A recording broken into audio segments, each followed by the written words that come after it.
Right, the release of Yahya Sinwar in a 2011 prisoner swap between Israel and Hamas should serve as a stark example of the risk involved in freeing terrorists. Sinwar went on to become a senior Hamas leader and the chief architect of the October 7th, 2023 attack on Israel.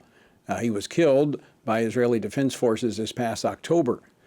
Well, the transfer of 11 Guantanamo Bay detainees to Oman, facilitated by the Biden administration, has sparked fears that these individuals could go back to their old ways of business, terrorist networks, and target the U.S. or our allies. Joining me now to dive deeper into this issue is Congressman Tim Burchett, who serves on 3 House committees, including the Foreign Affairs Committee. He represents the 2nd Congressional District of Tennessee.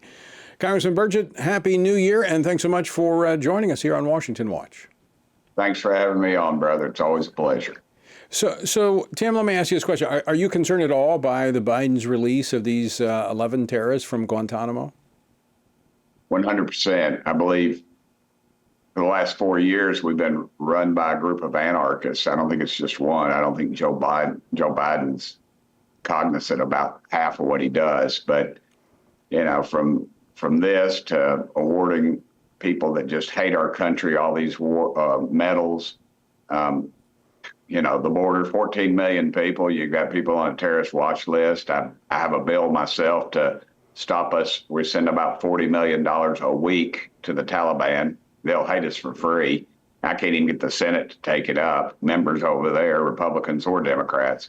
So, you know, I think we're completely compromised. I think if Donald J. Trump was not elected president, America would cease to exist as we know it.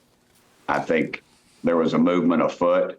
You can say it's a conspiracy theorist or not, but there's just too much anarchy and craziness that's being put into our laws and people that are put into place. I mean, today, that Lakin Act that we passed honoring that poor little girl who was murdered in Georgia and brutally raped by an illegal. You know, we had over 150 Democrats didn't even vote for that. Where's the outrage? We've got a border that's porous. We've got these cartels bringing children over to be traded off as sex slaves. Not really sex at that age. It's an act of violence. But, you know, where's the outrage? Where are the preachers calling out saying, stop this? Why are we not electing people that are God-fearing or at least adhere to the Constitution of the United States? We are fallen, and we better realize this is our last great chance. And when we send 15 to 20% of the population to the polls, this is what we get. We have preachers that are afraid to preach the gospel of Jesus Christ, and we are reaping what we've sown. Well, I agree with you on all of that, and I want to put a fine point on something you said, is that we've been given really an opportunity. This country's not saved, but it's not been destroyed by the outcome of this election. We have an opportunity to save it, but it's going to require us to do something, and it's along the lines of what you just described. But I want to go back to a point you made about the foreign dollars from the United States giving foreign aid to the Taliban. You wrote a letter, you made it public, to President-elect Trump, calling on his incoming administration to stop this funding, indirect funding of Taliban. Explain.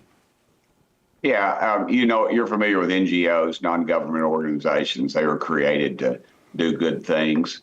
And as most of these type deals, they've run astray. And so we're sending this money as aid packages.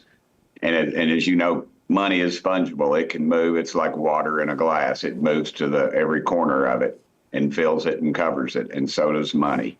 And that's exactly what we're doing. And we're disguising it as aid. But we've found out through there's a guy named Sean Ryan, who's a former Navy SEAL, who has a podcast. And he had a fellow on there. It goes by the name of Legend. He's a Middle Eastern. He's a Muslim, but he fought for this country. And he's fighting for a free Afghanistan. And so he has disclosed this. We've researched it and find out that it's the truth, Tony. And we're spending, and it's around $40 million a week it is getting to our enemy. Now, those folks are sworn as Taliban. They're sworn to hate and want to kill Christians and Jews. I dare say that probably is everybody listening or watching to this telecast right now. That applies to you all. Yet our government is sending $40 million a week. I've got people in Upper East Tennessee and North Carolina that don't have running water because of that hurricane that we've forgotten about. It's and we can't seem to get any money there. We spent over $200 billion to Ukraine. We sent over $1 billion down Central America for somebody to protect some lake or stream down there. And all that money is just getting stolen, and we are compromised to the highest levels in this country. As you have validated and verified this information regarding the money going to the Taliban, you've inquired about that. The State Department is aware of this, are they not? Oh yeah, 100%. And they either ignore me or tell me that it really isn't working that way. But if they're able to take this money that we send them to buy food, and they slide it, they can, once it gets into their hands, it can go anywhere.